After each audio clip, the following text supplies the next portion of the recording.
Ons gesels met mekaar oor die uitsprake van Jesus en ons het reeds gesien dat hy is wat hy is. En in sy gesprek met die Samaritaanse vrou by die put, gesels hulle oor die Messias. En die vrou was ingelig. Sy was bewus van die feit dat 'n Messias sou verskyn. En dan kry ons Jesus se reaksie op haar opmerking in Johannes 4 vers 25 en 26 waar sy vir hom sê, ek weet dat die Messias kom, hy wat ook die Christus genoem word.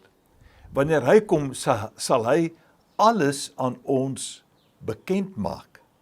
Toe sê Jesus vir haar, dit is ek wat met jou praat.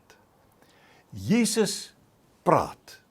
Hy doen wat hierdie vrou geweet het, hy moes kom doen, as Christus, as die Messias, naamlik om God se wil, om alles aan ons bekend te maak. En die manier hoe Jesus dit doen, was natuurlik met woorde, met gesprek, met uitsprake.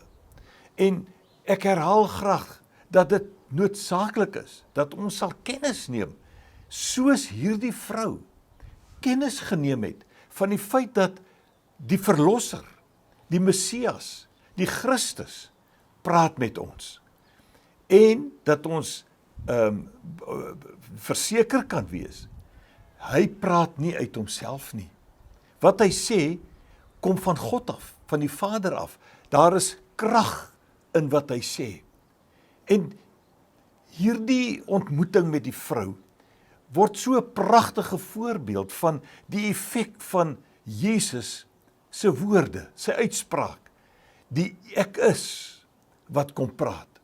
Want hy het haar hele lewe kom verander. En 'n klomp van haar landgenote, van haar medeburgers in Samaria, wat eintlik gekant is teen die Jode, kom tot bekering, omdat ek is met haar gepraat het, en sy dit ter harte geneem het. Die Here Jesus sê, as ons hom glo, sal ons agterkom, hy praat die waarheid. Kom ons doen dit, en onthou dit, en pas dit ook toe in ons lewe. Mag jy 'n geseënde dag hê.